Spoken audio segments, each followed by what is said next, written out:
Live from New York. It's a show that's giving a special shout out to my friend Hayden. Or also his name might be Aiden. But I was in London and Hayden or Aiden came up to me and said he loved the show. From London, bro. I said, thank you, Hayden or Aiden. I forgot it. Hayden or Aiden. I forgot it. It was just loud in That's there. awesome. Yeah. Realize so shout out to Hayden or Aiden. It's like Ryan and Brian. How There's far two guys. the show has come from 2 years ago. Wilds is getting asked to take pictures at the Belmont a few miles from here to being recognized on the streets of London. Can I tell you another thing? Yeah. Sorry, do we have time? We have a 2-hour show or a 3-hour show?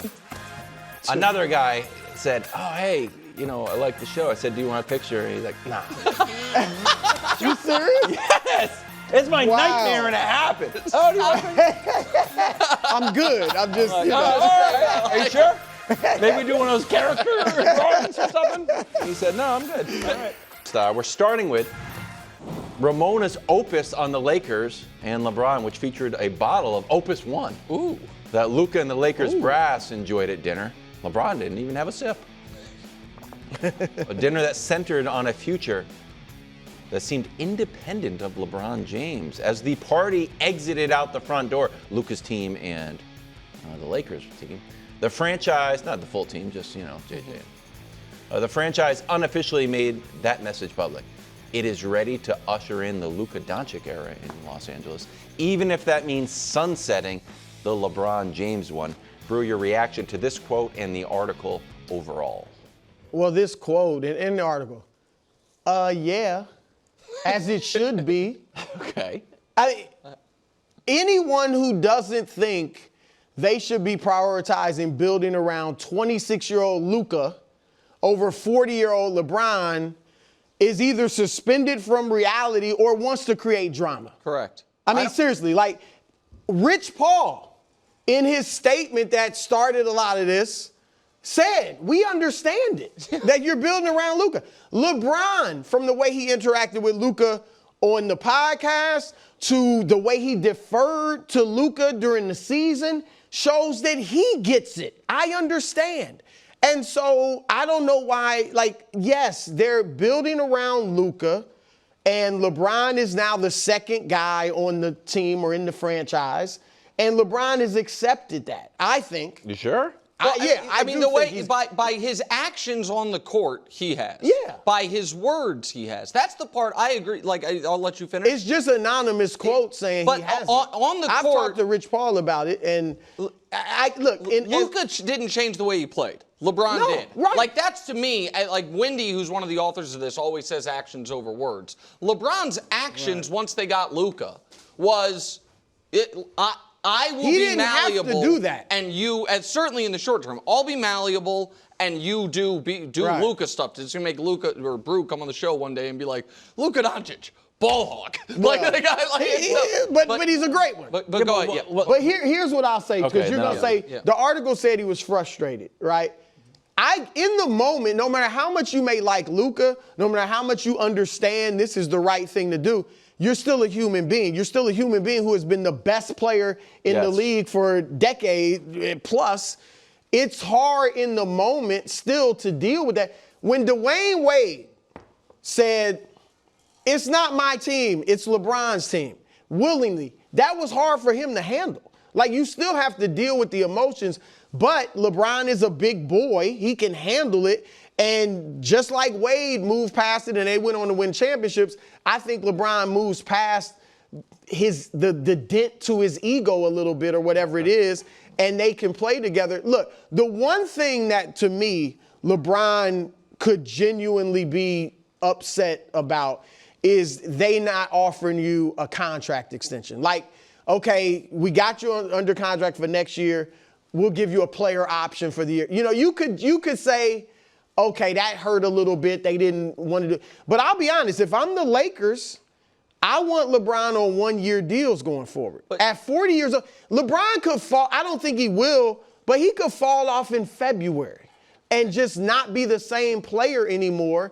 And then why would you want to lock him up next year for $52 million? So I just think. And Dave McMiniman reported during Summer League that he had talked, not from sources, from talking to Rich Paul, like I know you have and I have, that they didn't ask for the player. They didn't ask for an extension. And so this article was puzzling to me. Oh. And not just because the most noteworthy piece, at least the piece that seemed to be real news, got then edited post-publication. So the initial, the most like, oh, wow. The Lakers were really sending LeBron a message. They didn't inform him the team was being sold, but they informed Luka.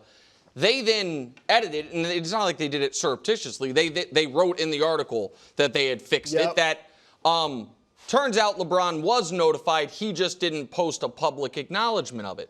But the beginning of the article, and again, I want to say this on the front end. I adore Brian Windhorst and have as much respect for him as anyone in the business. And I have one of the only things that I said publicly that I thought was I didn't understand it from LeBron was LeBron going at Wendy because I just thought it was unjust. And I don't know Ramona, but everyone that I know knows Ramona she's great, Ramona's the best. Great. You worked with her forever, and she's super plugged in with the Lakers. So I'm not attacking any of that. I'm just saying from my head, they presented that dinner with Luka's manager, Pelinka and JJ, as almost scandalous that LeBron wasn't there. Yeah. And I thought I would not expect LeBron to be there for the dinner whose entire purpose is we really want Luka Doncic to sign a contract extension. What would he like to make sure he signs the contract extension? The Lakers' #1 priority this offseason, more than anything, is that sometime in August, Luka re-ups. Right. And so it would be weird to me to be like, and LeBron's going to come too. That would, and so I didn't find that. Do you think I'm wrong here? No, I thought it was good story. I thought it was a great storytelling and good scene. I didn't view it as no, but LeBron wasn't there. No, I mean, but that was the context. The context, that it was and that it was. That was likely just an innocuous meeting. You know, it was to center on Luka. Yeah. It was nothing scandalous about LeBron not being there. In fact, if you invite LeBron, it could potentially send to Luka the idea that he's not necessarily the #1 focus which of the is franchise. Not, and so, but you can write it in a way that kind of sends them that LeBron wasn't there. And so I felt like this is what has been so confusing to me. I don't know why the Lakers seem to be in a rush to get out of the LeBron James business. And I don't know why the Lakers, in this article, they talk about wanting to maximize their flexibility for the next summer and the summer after. Well, next summer, the best available free agent will be LeBron James. Because the other ones are Kevin Durant, who he's better than and I think probably won't be available. I think Durant's probably signing an extension in Houston. Trae Young, who would not work with Luka Doncic. Right. And De'Aaron Fox, who I don't think would work with Luka and LeBron's better than. And so... That's it? There's no, big man available? No, it's 2 years from now. Giannis is available. Anthony Davis is available. Donovan Mitchell's available. Joker could be. I would doubt he would be, but whatever. But the idea that the Lakers' plan is to manicure around the edges this year, let LeBron walk next summer for nothing, keep that money open, so in 2 years they can get a guy. If I'm Luka, I'm like, hey guys, me being your top priority, you know what's my top priority? Winning right now. And I don't expect the Lakers to find a player better than LeBron James to replace LeBron James this year or next year. 2 years from now, maybe. But now, like you've said, the pressure starts to mount on Luka every year, and Luka's not locked up. So I've just been baffled by this. I don't think but I think what they're doing is just trying to be smart and maintain flexibility.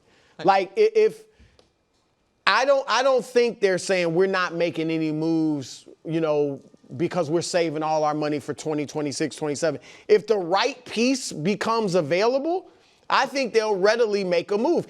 Obviously, they don't have a lot of ammunition with which to make big trades. But I'm just saying if the right move came about, that was good for now and the future, I do think they do it. I just think, before we move on quickly, I also think we are learning over the last decade that NBA free agency, and I'm not even talking about apron stuff, is drastically different than it previously was, because what guys used to do is be like, I might want to go somewhere else. I guess I'm going to play out this contract, be a free agent, and be feted by the whole league, and there'll be a whole thing. Yeah. Now what guys do is be like, I would like the maximum contract extension, and in 1 or 2 years, I will probably ask for a trade with that locked in. So you understand what I like? And so the idea that, Giannis might not be a Buck in a couple years. Do I think Giannis is ever going to actually hit free agency? I don't. I think that either he signs an extension with Milwaukee, unlikely, or gets traded somewhere that signs him to an extension. And so the way to acquire superstars is different now than it had been really just a decade ago. Because who's the last true superstar to just hit free agency? I guess. Well, and a lot of it is that a lot of great teams don't have cap room either. Right. I mean, Donovan got traded. Jalen wasn't a free agent yet. You know what I mean? Those guys, LeBron did it, obviously. That's 8 years ago. Jalen wasn't a free agent? Jalen Brunson was. I said he wasn't a superstar yet. Oh, wasn't a superstar. Yeah, you know what I mean? There was a real debate about how much money to give him. Yeah. And so. All right. Meanwhile, from LeBron's perspective, the article writes, Lakers had already made their statement in not offering James a contract beyond this season. It was abundantly clear LeBron's time as the face of the Lakers had for the first time a planned end date, whether 2025-26 season. This will be James' final season in the NBA. Is up to him. The release date was set spring 2026. Luka in, LeBron James out, again from Ramona and Brian Windhorst. Should LeBron want to move on? This is from LeBron's perspective, not the Lakers' perspective. Look, if he could get to Cleveland or New York, then I think that'd be a great move for LeBron. Because if he goes to either of those teams, they are the favorite, the definitive favorite to win the East. And as Indiana showed us, once you get there, anything could happen. They were a 4th seed in the freaking Eastern Conference and almost won the championship. And so, yeah, if LeBron's like, man, I want to go out with one more championship, one more ring, if not more, if he could get to Cleveland or New York, that would be great. And New York could be a trade for Karl Anthony Towns. Cleveland would likely have to be a buyout, but they would be the definitive favorites in the East. Outside of those moves, I think the place for him is the Lakers. I agree. You're not going to get a player, Giannis, Jokic, Shea. Other than that, who's better than Luka? And you're not going to any of those teams. So you've already got a teammate that's going to be better than anybody else you've had. Last year, they were 15-8 with Luka and LeBron playing together. All right? And that was on the fly. Yep. That was LeBron, for the first time in his life, having to be the second guy offensively on a team. And Luka, with a bunch of new players coming off injury, players aren't necessarily built around him, and they go 15-8. And here are the teams they beat. Denver twice. I get it, regular season, but still. Denver twice, Houston twice. OKC, 1.5 Memphis, times. Right, Indiana, New York, the Clippers, Minnesota, and Dallas. Those are all the teams. They beat good teams. So if I'm the Lakers, I'm saying, and if I'm LeBron, I'm saying Luke and I should play even better together. JJ Redick has spent all offseason figuring out what's the best way to maximize these guys. You have a center now. No matter how you feel about DeAndre Ayton, I know you feel he's better than Jackson Hayes. Now he's my guy. He's always been your guy. You guys loved him. No. I mean, so I'm not saying. Look, I think OKC, Denver, Houston, and Minnesota are better than them right now. But I think the Lakers are good enough where they can legitimately have hope that we're going in this and, hey, we're not the ultimate favorite, but we're going to take our best shot, and we do have a shot. Wilds, I just circled it in blue, but what did I write? See, this is not going to work for the show. What? If you guys just keep saying the same stuff. Well, I'm not going to say the same stuff. Nick grew up watching me. Idolizing you. I mean, copying my takes. Copying your style. Studying my style. It's a dream the come whole true nine. for him right Absolutely. now. Absolutely. It's like Luka playing with LeBron. Exactly. I mean, finally. So that's not a surprise. I expected it. Fair's fair. I mean, it's true. I mean, he's the Mahomes guy, right? But who was the first to say Mahomes and Jordan? He read that. He was in Sports Illustrated. He opened that up as a little kid. I guess I'm a Mahomes guy now. I wrote, I'd want to go to New York or Cleveland. Otherwise, I'd stay in L.A. Yeah. So to add to that point, then to kind of circle back to where this whole thing started, because I am surprised by it to a degree. I do think the Lakers, and this is where I think some of the frustration comes, they have not made an off-season trade in 3 years. The last one involved Taylor Horton-Tucker for Patrick Beverley. Remember how long ago that was when the Lakers traded for Patrick Beverley and you guys taunted me? Yeah, jersey and everything. That was the last time they made an off-season trade. And when you do have expiring contracts, and when you do have, clearly, it is not what we would consider a complete roster. I think it's a complete, at this point, starting five. You know what I mean? Even though I'm not as high on Ayton as Brew is, I like the starting five.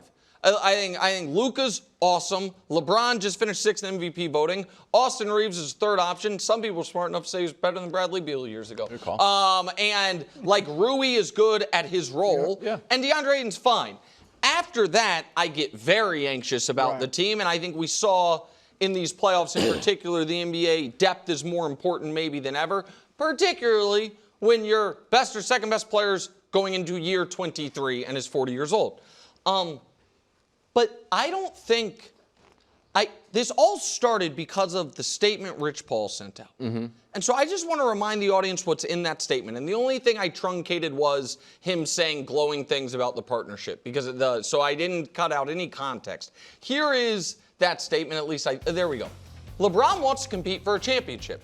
He knows the Lakers are building for the future. He understands that, but he values a realistic chance at winning it all. We understand the difficulty in winning now while preparing for the future. We do want to evaluate what's best for LeBron at this stage in his life and career. He wants to make every season he has left count, and the Lakers understand that and are supportive and want what's best for him. Now, maybe that last line was a little journalistic license, that the Lakers want what's best for LeBron as opposed to if what's best for us is also best for you, awesome. Right. But the rest of it, to me, is as reasonable as it gets. Like, you guys are looking at a 5-10-year timeline. Mm-hmm. I am looking at a 1 or 2 year timeline. I will mean Nick Wright. Nick Wright, think if I were running the Lakers, my 5 and 10 year timeline, the decisions I make over the next 1 or 2 years would be very similar.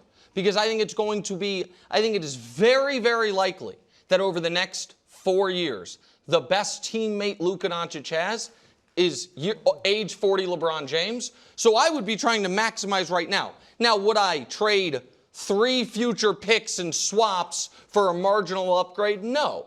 But would I treat this offseason the way that teams that feel like, man, we can win a championship, you know what I mean? Like the Rockets. Maybe. Yes, and like that's how I would do it. If the Lakers have somehow been like, you know what, gap year, even though we have Luka Doncic and ostensibly LeBron James, then of course LeBron should want to move on. Because every year might be his last year. And it's all, you know what, as Brew has said, his last time in the playoffs might have been his last time in the playoffs because he can get hurt and whatever. Like, I totally understand guys, I've got to go for it. And it's realistic. It's not like, you know what I mean, we're projected to finish 12th and I'm like trade stuff. Right. Luka is here. And it feels to me, Brew, like a lot of the Lakers' moves post-Russell Westbrook have been anticipating a steeper LeBron decline than has arrived. That they, you know what I mean? That they're like, well, this is probably the end, and he's our best guy, but he's probably not going to be as good as he was last year, and so, you know what I mean? And possibly. You're right, and then last year he was better than he was the year before, and so I think that's kind of got him stuck. I think if they're looking at this as a gap year, as you said, and I don't think they are, that would be a mistake, not only to LeBron, to Luka. Yeah, that's the if right. Luka Doncic is in his prime. He's not 27. They say that's when the prime starts. He's in his prime. And I don't know, maybe, but I don't know that 10 years from now he's going to be the same player. No. Just because of, his body and the way he stays in shape and all that. So you have to be going for it now. And the heat is on Luka. SGA's now got his MVP, his championship. The heat is on Luka to win. So I'm sure, and I bet he's let the Lakers know, I'm trying to win now. But he already been to the finals a year ago. I also, though, wonder, the reason this offseason's so unsettling to me is because we all said they have to get a center. We know they're getting a center. What were they going to do if Portland didn't buy out Ayton? I'm just curious. Like, was there a plan A that they scuttled? Because I don't see it. Like, what was it's possible they caught wind that he might be, bought out. Yeah. Or, they may have had a plan. But the bottom line is they so far, so good with DeAndre Ayton. And I get it. Yeah. They need athleticism. No, for they need $8 million, shooting. it's a good addition. That was a great move. Yeah.